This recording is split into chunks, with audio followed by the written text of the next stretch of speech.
আপনি যদি সকাল সন্ধ্যায় সব সময় এই দোয়াটা পড়েন, রাদিতু বিল্লাহি রাব্বা ওয়া বিল ইসলামি দীনা ওয়া বি মুহাম্মাদিন নাবিয়্যান ওয়া রাসূলা, এটা যদি আপনি পড়েন আর কবরে যাওয়ার সাথে যদি বলেন তোমার রব কে?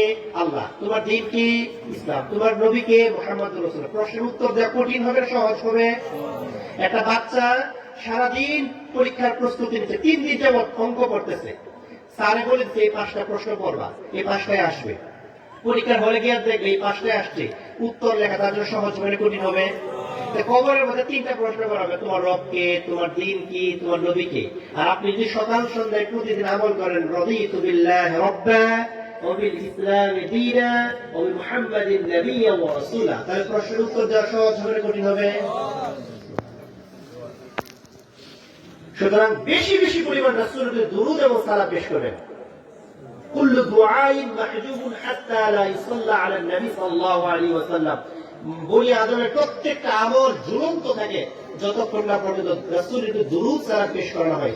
রাসূলের দুরূদ সালাম পেশ করলে বান্দার আমল কি হয়? উপরে উঠতে থাকে। এজন্য আমরা বেশি বেশি করব দুরূদ এবং সালাম পেশ করব। রাসূলের নাম শোনার সাথে সাথেই প্রত্যেক মুমিনের উপর ওয়াজিব হয়ে যায় তার উপর দুরূদ এবং সালাম পেশ করা।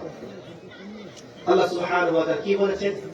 ইয়া আইয়ুহাল্লাযীনা আমানু সাল্লু আলাইহি ওয়া সাল্লিমু তাসলিমা, হে ঈমানদারেরা, বিশ্বাসীরা, তোমরা রাসূলের প্রতি দুরূদ এবং সালাম পেশ করো।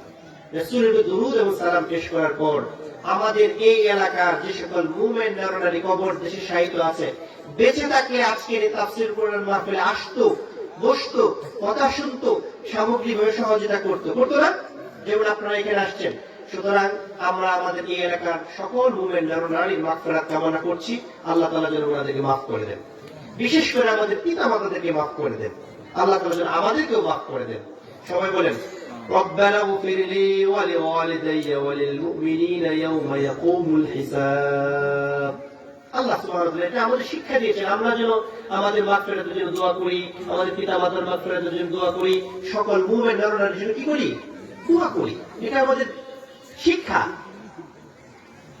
আমাদের জীবনে শুধু আমাদের পিতা মাতার অবদানেই শেষ নয়, আমাদেরকে নানা নানু দাদা দাদু ফুফা ফুফি মুরব্বীরা কি আমাদের আদর ভালোবাসে নাই? বড় আমাদের তাদের কোনো আমাদের টিচার তাদের কোনো অবদান নেই? অবদান কিন্তু আছে। সেজন্য আমরা দোয়া করলে আমরা যেন আমাদের সিনিয়র মুরব্বী যারা আছে তাদেরকে ভুলে না যাই।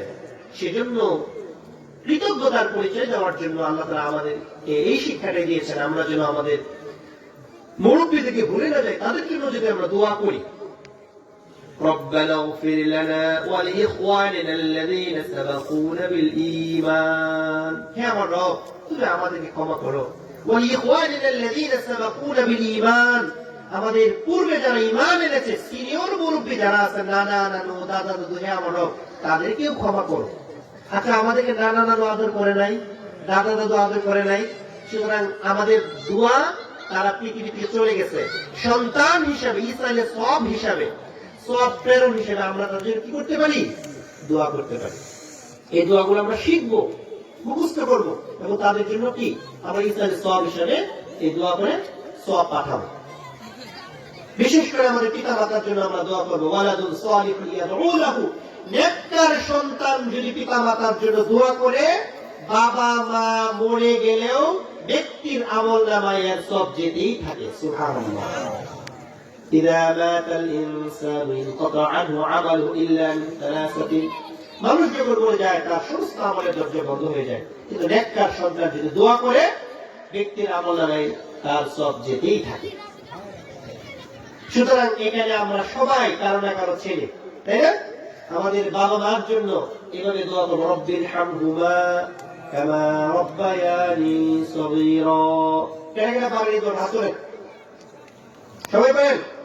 আলহামদুলিল্লাহ, আমাদের বাবা মারা সৌভাগ্যবান, মরে গেলে বাবা মার লস নাই।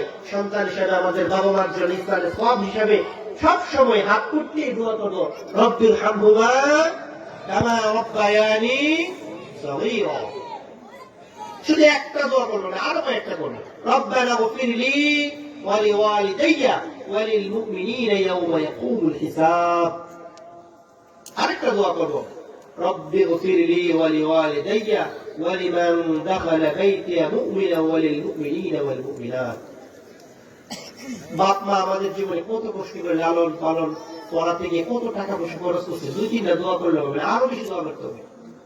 رب أوزعني أن أشكر نعمتك التي أنعمت علي وعلى والدي وأن أعمل صالحا ترضاه وأدخلني برحمتك في عبادك الصالحين. أي بولنا ناكي بابا جدوا ما جمنا واغفر لي أبي إبراهيم عليه السلام دعا করছে, হে আমার রব আমার বাবাকে ক্ষমা করো, واغفر لي أبي হে আমার রব আমার বাবাকে ক্ষমা করো। আপনার বাবা পুরো ঋণ রেখে কোনো ব্যক্তি